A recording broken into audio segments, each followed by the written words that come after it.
Hey everyone, this is Matt Jarbo. We're back with another episode of the Zurvivalist. This week I'm here with Zach from Portland, Oregon. Zach, how you doing?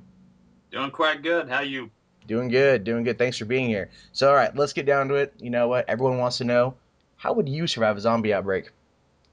Well, I've been talking over it with my coworkers, my friends, my family members, and just being quite, blunt with them.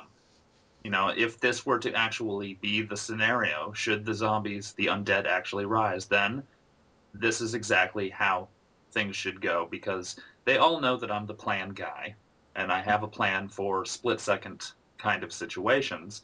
And a majority of my coworkers all look up to me, really unfortunately, as, kind of a leader, just because I happen to know a lot of stuff. So when it comes down to a zombie situation, all of my coworkers are already aware of exactly where I live. And their basic instructions are, well, in case of zombies, bring as much food as you can, bring your regular weapon, whatever that might be, and come to my place. Nice. Well, now, do you recommend that your friends, when they come to your place in the event of a zombie outbreak, what kind of weapon would they bring? Like melee, pistol, like long But range? it kind of ranges because all of my friends have different specialities. I've got a couple of friends that they'll go for the intense, is it the paintball circuit, where they'll actually have a variety of weapons, and that's basically how they do their tactic preparation. And I've got other friends that just go to the shooting ranges because they've got police officers in their family, and so they actually just do it as a family pastime.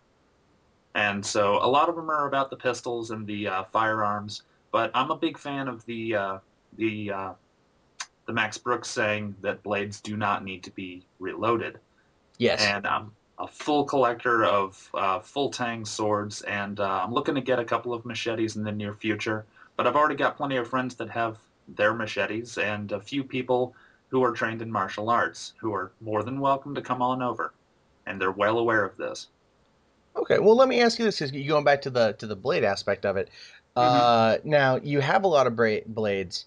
Are you proficient in using them, and are you proficient in maintaining them?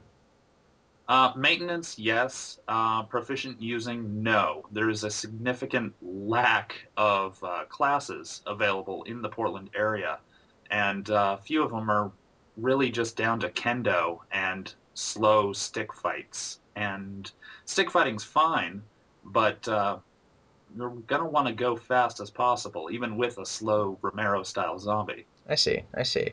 Because I bring up the maintenance aspect, because in other episodes I've people have said I'm gonna grab my sword and I'm gonna cut through zombies. But I mean, anyone who works with blades knows that the more use it gets, the more blunt it becomes, the less sharp it is. So you have to keep being able to sharpen Sure, it and use it to. Now, we gotta oil it down too. are you one of the types who goes for straight decapitation, or for just the destroying the brain?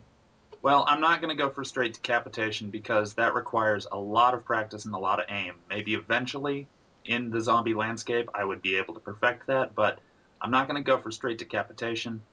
Straight puncture of the brain at a distance, a good 4 feet worth of blade through the brain is going to be good enough as far as I'm concerned. True. I mean, you could also use like a cricket mallet, like Casey Jones from Teenage Mutant Ninja Turtles, Oh or yeah, you know, or you could go and your basic aluminum baseball bat will do enough damage with the skull, breaking into the brain. I'm sure that would stop him cold, and if not, rinse, repeat. well, actually, I don't know about aluminum back, because aluminum's mostly hollow. You'd want to go for like a solid oak, like Louisville Slugger. That would have more of an impact, wouldn't you think? You know, come to think of it, you're actually quite right there. Aluminum isn't the strongest dang thing, but it is advertised that way. Yeah, it is. But I mean, if you think about like just movies where you watch, where people get hit with bats, it's always like a solid, solid oak Louisville Slugger, that will give you the most bang for your buck, so to speak. And so there's that when it comes to blunt weaponry. But if you were forced to like use, let's say, guns, where would you be able to pick up a pistol and fire it accurately?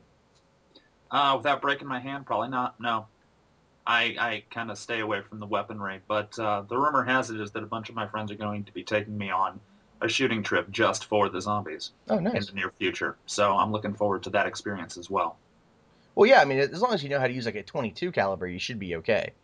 Oh, exactly. Because on the offhand chance that it is a full-blown zombie apocalypse, there will occasionally be weaponry lying around. True. Yeah, Or you could manufacture people fall weaponry. victim and don't fire off their final rounds. Not to mention, there's always the MacGyver approach. Ah, yes, yes, yeah. Somewhere around this house, I've got some shotgun shells and some piping, which would work in a pinch, but only if I had a long enough range. True. Well, let's say the outbreak happens, right? Because you apparently have your bases covered with your friends and what you plan on doing. What, Hmm. where would you go? Would you hold up shop in your house? Would you continue moving? Holding up shop in the house would be it would be a temporary move, because let's see, we've got grocery stores, we've got shops of all kind in the neighborhood. So I'm imagining, I mean, they're all within about 2 blocks of the house. So I'm imagining that a certain amount of the people would be inside the house doing the fortifications. Um, there would be a small group of us running around, scoping out other places, seeing how far the carnage is going, how many other people are out there. If I mean, I say use your own best judgment. If they seem like a person that would be, you know, useful and not crazy or criminal enough to bring back, then they could be an asset. And eventually, I don't think it's outside of the range of possibility of retaking my city from the zombie hordes. Well, But no, it would take a lot of tactics and thinking beforehand. as I said actually in an earlier episode, I interviewed Hmm. a guy from Portland and he was from Seattle, and I told him that he thought Portland was like a small community, and I explained to him there's like 150,000 people in the city. Hmm. So, I mean, retaking it now, would you be referring to like I'm not sure where are you in northeast, northwest, southeast, Oh, southwest? I'm in the southeast area, Oh, okay. so I'm not going to worry about downtown Portland. Yeah. I'm mostly going to be working with the southeast to northeast area because that's where my friends basically range from, Okay. and they're all bicycle riders too. So that's a lot quieter than rummaging around in a car. Yeah, it'd be a less way to draw attention to yourself if any raiders or any, Hmm. people or any zombies hear you. So, okay, so let's say you've got, your city, you're working on it, you're in the process of taking it back, but something goes wrong and you have to leave. Like, where would you go? Would you, head towards the coast, head north, you head east towards Mount Hood, or south towards like the coast or California? Well, using the idea that the zombies would probably slow down a little bit more, again, Max Brooks, towards the cold, I would imagine heading up towards north. There's a lot more military bases up there, and I would imagine either A, we would be turned away, or B, we would be taken in, depending on how widespread the thing is. I'm sure they would inspect us and detect us to make sure nobody was bitten beforehand, but sounds as good a bet as any. Well, not to mention that there's also Battery Russell on the coastline in Washington, which is the Hmm. old World War II fort, and that's I mean that's a tourist attraction, but you might be It able is to still find a some. fort. It is still a fort, and it's pretty creepy on its Hmm. own. Um, so that would be your long term goal would to be go where there would be more people.